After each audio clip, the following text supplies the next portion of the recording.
trust your gut instinct. If something doesn't feel right, if it feels heavy, or if it feels like it weighs you down, don't do it. When you make marketing decisions, business decisions, hiring decisions, any kind of decisions in your life or in your business, they're often one and the same. They need to feel uplifting, exciting, energizing. And so trust that inner feeling. And the more you pay attention to it, the more it will guide you to the things that are right for your business. And then in a year down the road, you look back and you go, how on earth did we get here? How did we grow that much? That felt so easy and fun along the way.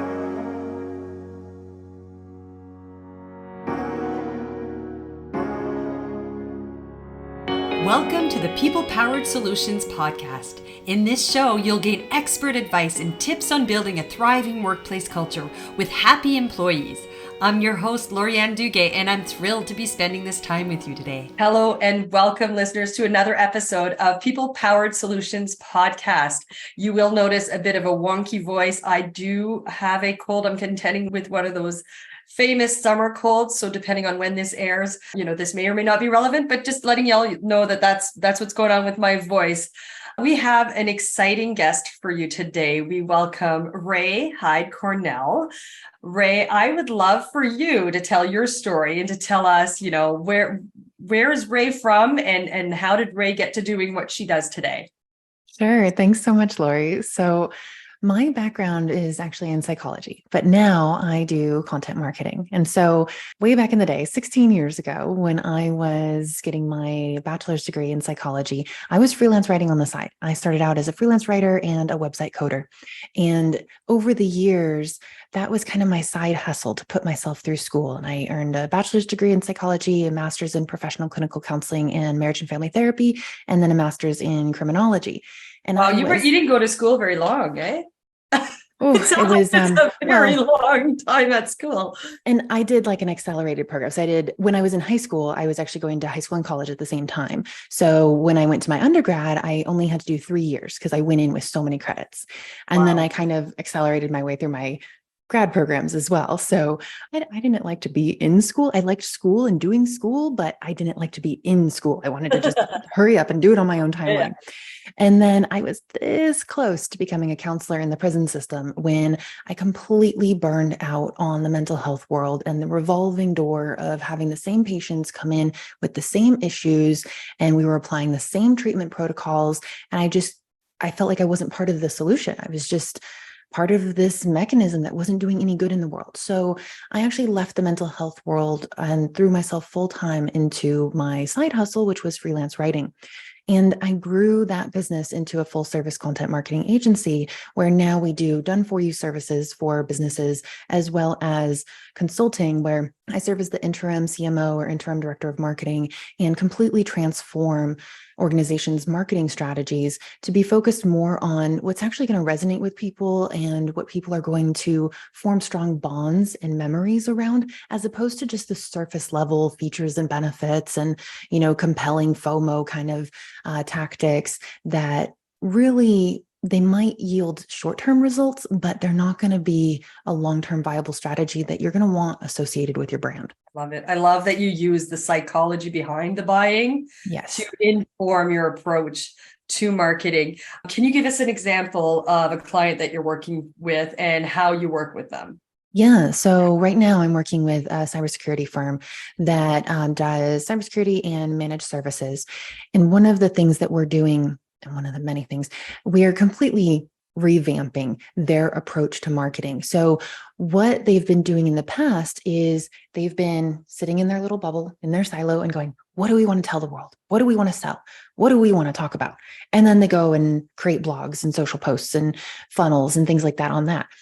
And they're not getting results. And if they do get leads in, they're really poor quality leads. They're just ones that are kind of, maybe that's a surface pain point, but it's not really something that's going to form a long-term relationship where that client is going to be loyal for years and years and years and years, because it costs far less to retain a client than it does to acquire a new one. And so what I'm doing is going in and going, okay, yeah, we could stay at the surface and just talk about the tech and, the managed services and what these firewalls look like and the malware threats that you have, knocking at your door all the time and how tech is going to solve all your problems. But that's what every single tech company is doing. Why don't we look deeper? Why don't we look more at the human side of things? And this is why I love what you do. And I love your show, because you're really people-centric. And that's what marketing has to be. You can't just sit there and go, what do I want to say? You have to go out and think, who do I want to reach? Who do I want to acquire as a new client? What are they feeling? What are they thinking? What do they need to believe in order to make a decision that we are the right partner for them?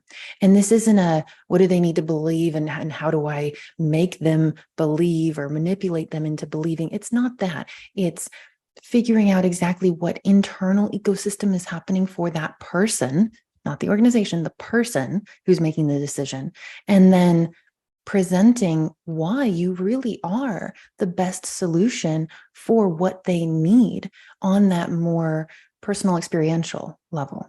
Oh, that's really a different way, a different take on it. And I like how you say most organizations, when it comes to marketing, they'll think about, what do we want to say? What is our message here?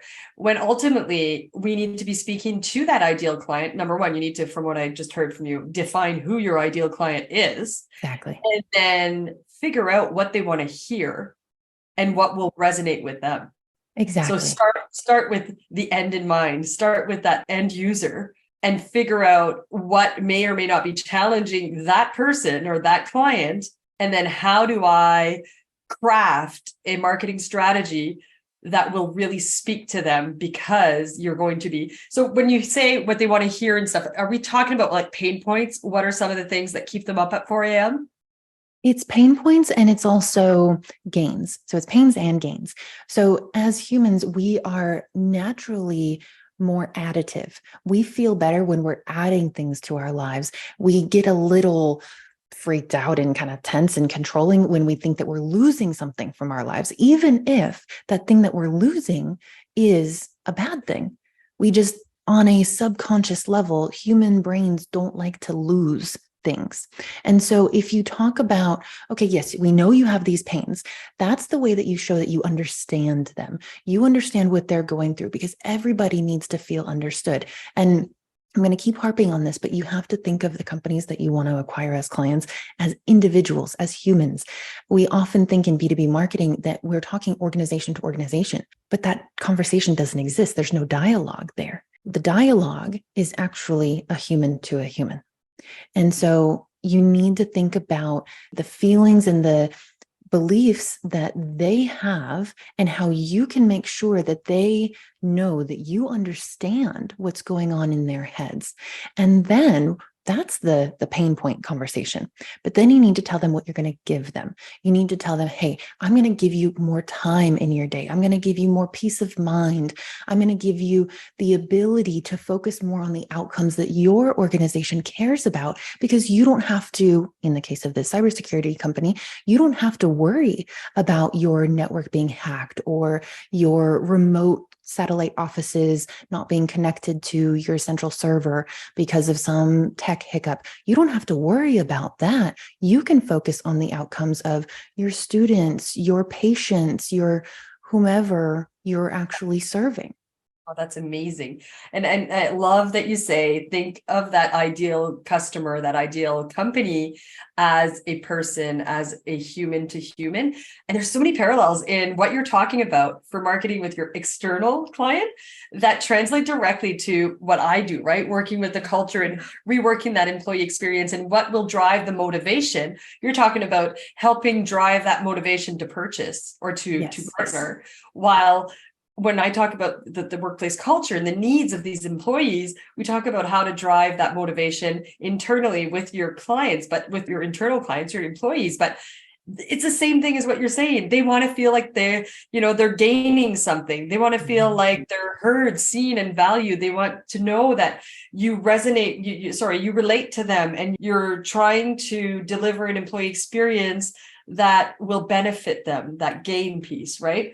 Yeah. And even go ahead. Yeah. There's such thing as internal marketing as well, which is what you're talking about. So there's external marketing, which we think that that's all marketing is. It's telling the world about us and using marketing to feed the sales funnel and fill the pipeline.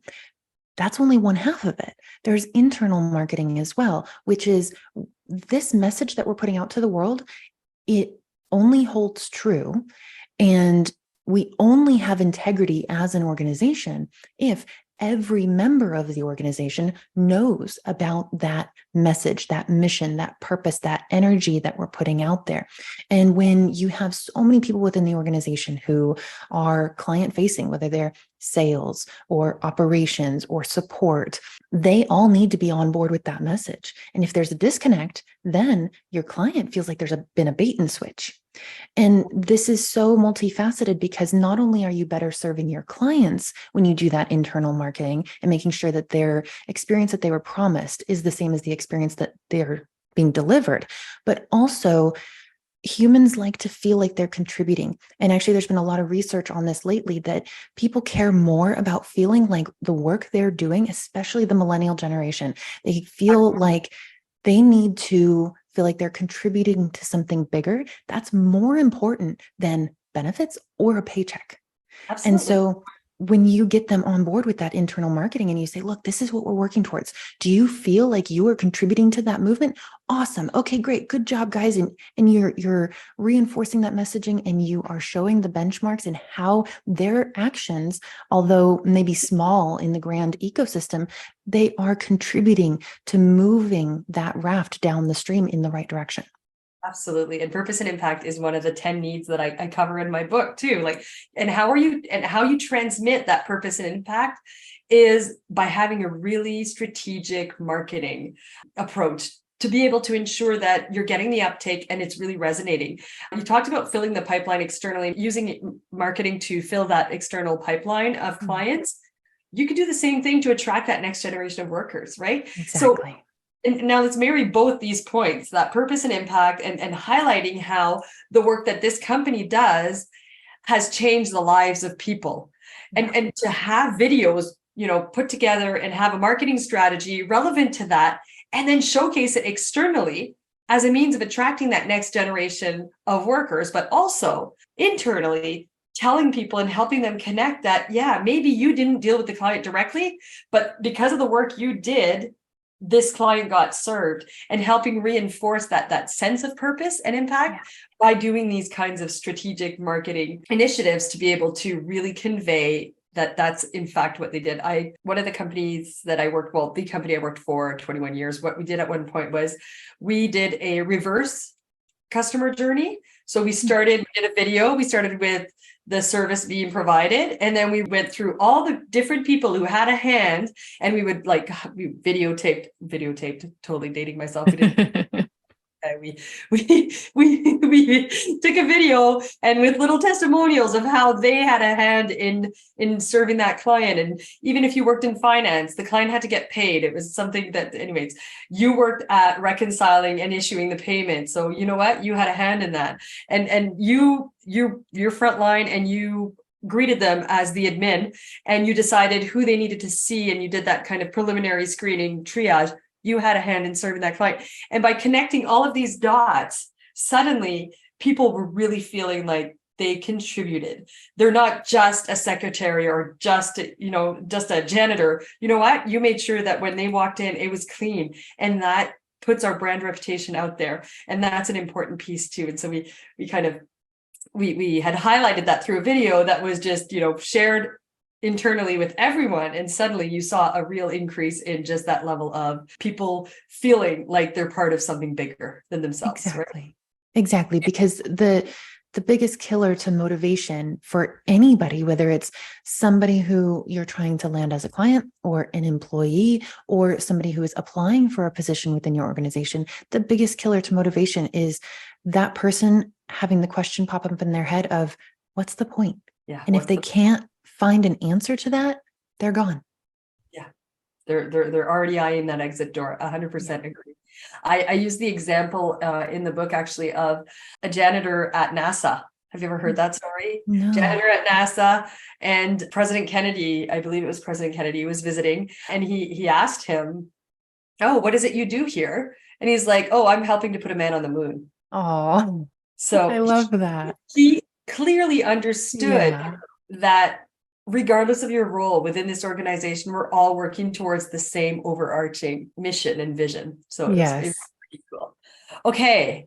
Ray, thank you. This is super, super helpful information. So one of the things we talked about is the marketing strategy with your internal customer, using that with your employees, really being strategic. Are there some tips you could provide in terms of what you've seen has worked really well internally? You talked about conveying purpose and impact, helping them connect to the organizational mission, vision, and values. Super important. What other tips could you provide relevant to that internal customer and how to be more strategic in getting their buy-in? So it's funny that you mentioned values because we haven't yet talked about that. And that's actually where my brain was going. A lot of companies, they don't take the time to really decide what their values should be. They think, oh, of course, they should be innovation, excellence, and Customer quality. service. Yes. Yes, very surface. But what does that mean? Those aren't actionable. Those are not values that you can live.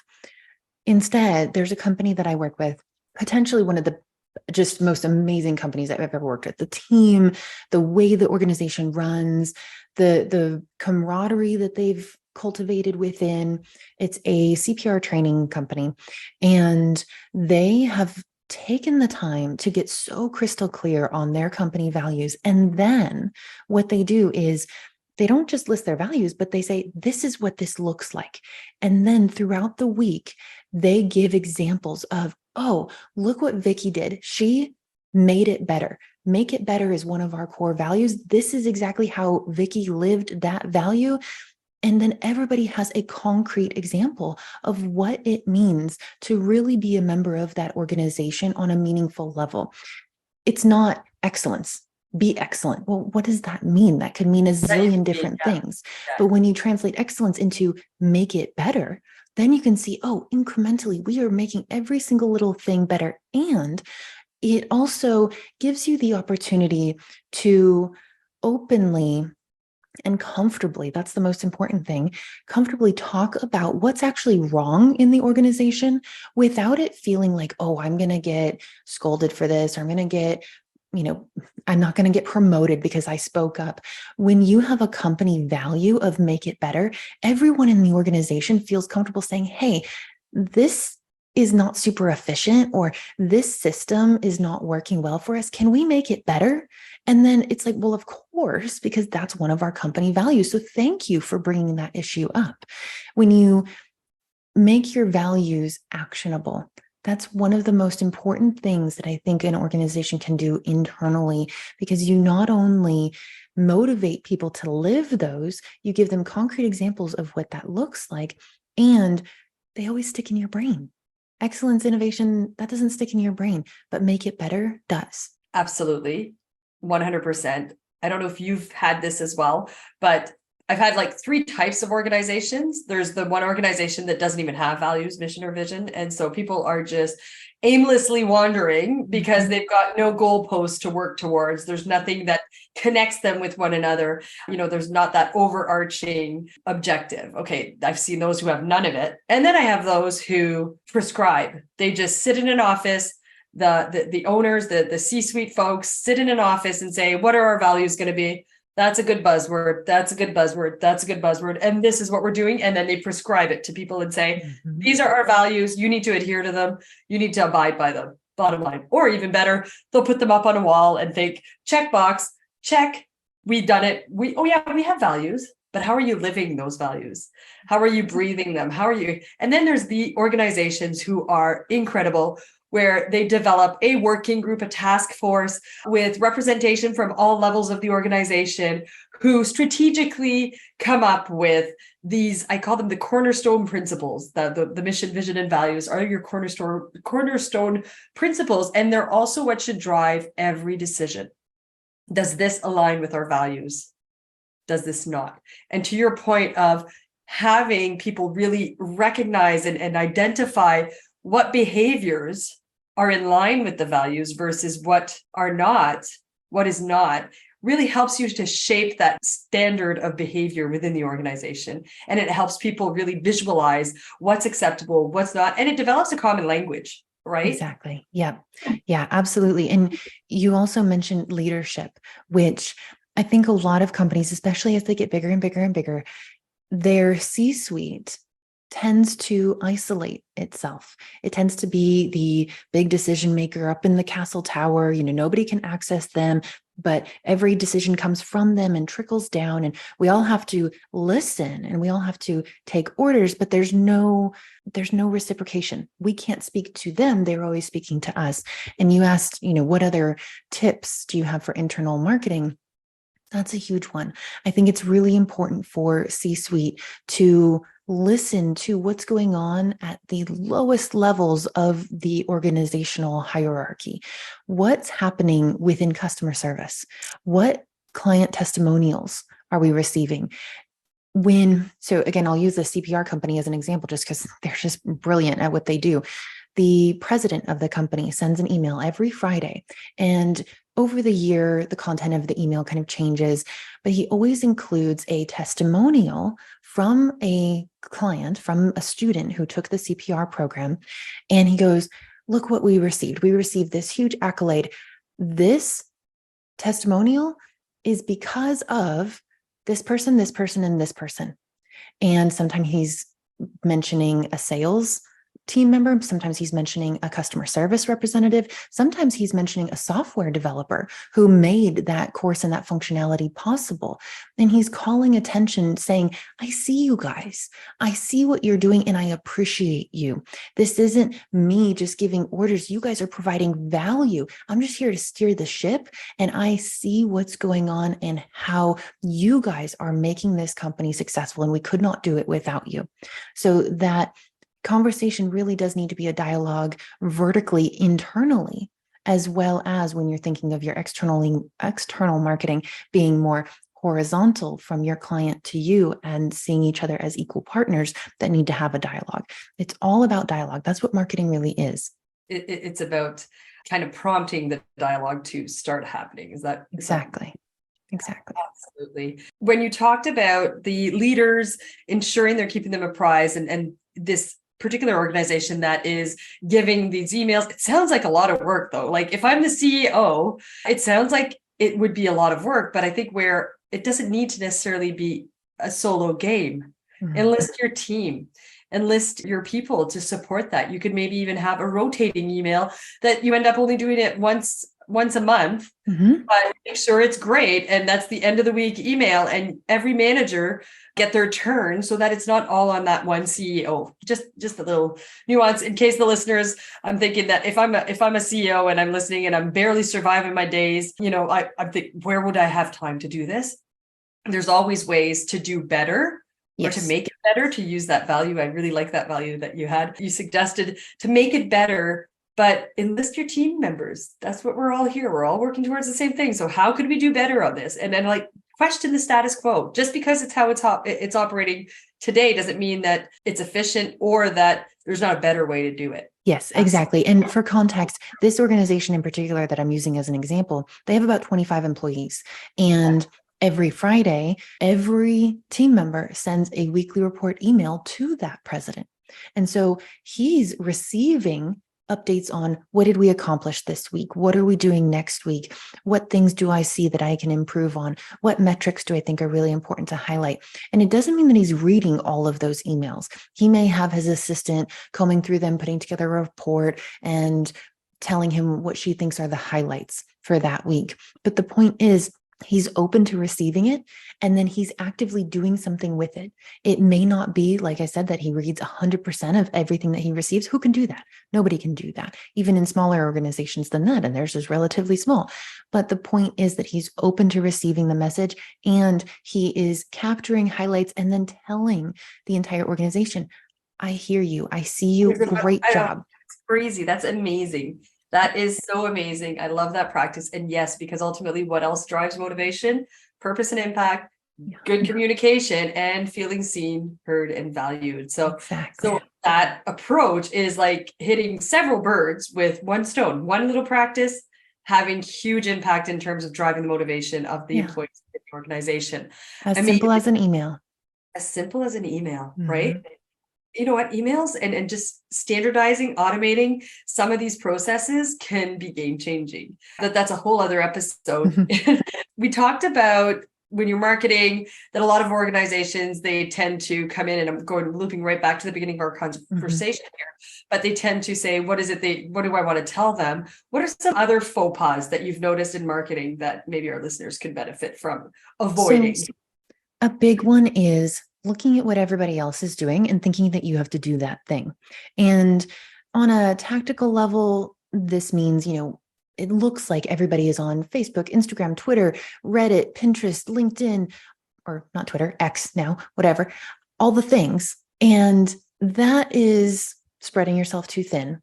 But what I'm talking about more in terms of the psychology of marketing is looking at, okay, I have my phone open and I see this ad. And this ad, if I look at it closely enough, I can see it's using FOMO tactics, fear of missing out. Just because other people are doing that doesn't mean that you have to.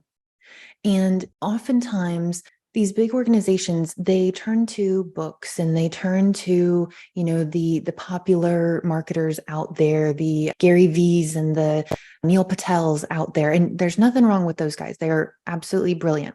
Yes, exactly. You're building a story brand right there. But the problem is when they decide to do tactics that they themselves would not feel good about receiving.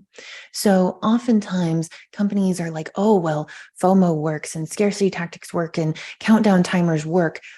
Well, do you like getting those? When you get email marketing in your inbox, do you like when they're like, oh, you have to capture this deal in 12 hours, otherwise it's going to be gone and you're going to miss out? No, it makes you feel manipulated. It makes you feel like pressured and like that company somehow has control over you, and that it would be a dumb decision to not buy because you're going to be spending more later, and it takes your power away. If you don't like being marketed to in that way, don't do it. Don't, for the love of all that is holy, do it. Don't do it, because ultimately you might make short-term sales when you use these icky tactics. What you're not going to earn are long-term customers, loyalty, and word-of-mouth marketing that just naturally happens. That is ultimately the hallmark of a successful business, is when your customers are so happy that they just can't help but tell their friends and family and coworkers about you because you made them feel good. You gave them everything that they needed, and you made a meaningful impact on their lives in one form or another. So think about that. If you don't like a particular marketing tactic and it being used on you, then don't use it on the people you want to connect with. What are some of the tactics that you have found that are super helpful? That are really that lead to that highly engaged, longer term customer? Tactics, and this is where marketing gets a little bit boring, because tactics wise, the tactics are all the same. Be on social media where your target audience is, do email marketing. If you can, be in person at events. If you're a B2B organization and you're selling directly to other entities, the tactics are the same. The problem is how. If I'm doing email marketing in a way that's icky, that is going to be effective short-term, not long-term. Whereas if you use your email marketing to form relationships, you send out polls, questionnaires, you highlight customer feedback, you say, hey, we listened to you, so guess what? We've made this product better. Or we listened to you. Everyone was saying that they like this product and this product together, so guess what? We've bundled it and we'll give you a discount when you purchase these two together, because that's what everyone is purchasing anyways. When you use those platforms and those tactics in a way that's more meaningful and relationship building, that's when you're doing it right. As opposed to, okay, how do I get my email open rates up? How do I get my click-through rates up? Those are metrics, but they have to be based on meaningful action that means something on a human level, not just on a black and white number on a piece of paper or on a screen level. Love it. Love it. Love it. Love it. This is all great stuff. I feel like I could talk to you about marketing and just tips and tricks and how to use it but so much aligns with, you talked about the bait and switch earlier, and that's what we're aiming for when we work with companies, is to make sure they're not, I use the catfishing analogy Yeah. from like the marketing world, where they're portraying themselves a certain way. Maybe they've developed a real robust elevator pitch that they deliver during the interview process, and it's enough to motivate and persuade someone to accept an offer. But then if you're not actually delivering on that pitch, you're going to see your turnover go through the roof, right? Yeah. So same thing with this. Just make sure that whatever you're putting out there, you're able to deliver on 100%. You do have a book coming out, which is, from what you told me, currently titleless, which is fine. I've just written my first, and the title was the last thing that came about, right? Once I put it all together, I was like, okay, what do I want to title this work that would really capture what's in there, right? Yeah. So tell us a bit more about this book. Sure. It's a lot of what we've already been talking about, but going much deeper. So when I work in this interim CMO or interim director of marketing role with organizations, I teach them what I call the elite marketing model. And what this model is really a cyclical process of evaluating not just the metrics, but also the psychometrics, what's the phrase? It's stuck at the tip of my tongue. Demographics and psychographics. There we go. And really going through an experiential process of the thoughts. And, I keep harping on this because it's so important. Thoughts, feelings, and beliefs that people within these marketing dialogues need to have. And it's a how-to of how to actually do that, because a lot of these concepts, they're very heady. And for me, it's very easy to get into someone else's shoes and get into their mind and think about basically the workflow of their brain. But for organizations doing this, it's like when you're inside the bottle, you can't read the label. So you often don't know what other people are seeing when they look at you until you step outside of your bottle. And this is a process of actually doing that so that you have more meaningful information and a clear roadmap of how you can build that bridge between the people that you want to attract in and, most importantly, keep, and your organization and what you deliver best. Amazing. You can't read the label when you're inside the bottle. Step outside the bottle. And this is the how-to guide and how to use it, leverage that to really optimize your marketing and your reach at the end of the day, right? Exactly. Incredible. Thank you so much, Ray. This has been an extremely interesting conversation. If you had to hone in on one nugget of wisdom, like one little tip, trick, strategy that people can adopt in addition to all the ones we've covered today, what would that be? So this really applies to any aspect of life. And I say that with importance because we often think that what we do in business can't be the same as what we do in our personal lives. But that's not true. If you make your business life and your business decisions more personal, you end up with a much richer experience and much richer results. And so if I can give any bit of advice to the people listening to this, it's trust your gut instinct. If something doesn't feel right, if it feels heavy, or if it feels like it weighs you down, don't do it. When you make marketing decisions, business decisions, hiring decisions, any kind of decisions in your life or in your business, they're often one and the same. They need to feel uplifting, exciting, energizing. And so trust that inner feeling. And the more you pay attention to it, the more it will guide you to the things that are right for your business. And then in a year down the road, you look back and you go, how on earth did we get here? How did we grow that much? That felt so easy and fun along the way. And in the same way, if you're not trusting your gut and you're making decisions despite the heaviness, then you're going to end up in an entirely different place. Exactly. Within a year, right? And ultimately that will have been the outcome of your not trusting your instincts. Exactly. And you won't see the results that you want. You're disappointed in your growth. Exactly. Well, thank you so much. How can listeners continue to connect with you if they want to hear more, if they want to further explore and maybe follow your book writing journey so that they can get their hands on that book if and when it does release? Sure. So you can go to cornellcontentmarketing.com. I welcome any and all emails. Send me an email. You fill out the contact form on that website and you're actually going to get me. I'm on social media, but I'm not. The company's on social media, but I don't participate in social media. So don't reach out to me on Facebook or Instagram. But if you do like any social media platform, LinkedIn is the best way to reach me. So just send me a direct message or connect with me on LinkedIn or just email me directly. I like that human to human contact as much as we can get it in our digital world. I agree. Keep it people centered, keep it people powered. Yes. Amazing. Well, thank you. And listeners, that's a wrap for our episode. We will see you all next week. Well, folks, thanks for joining us for yet another enriching conversation. To hear more about today's guests, make sure to check out the links in the description of this episode. Want to continue the conversation? Then head on over to our social media platforms, all of which are also linked in the description, to keep it going.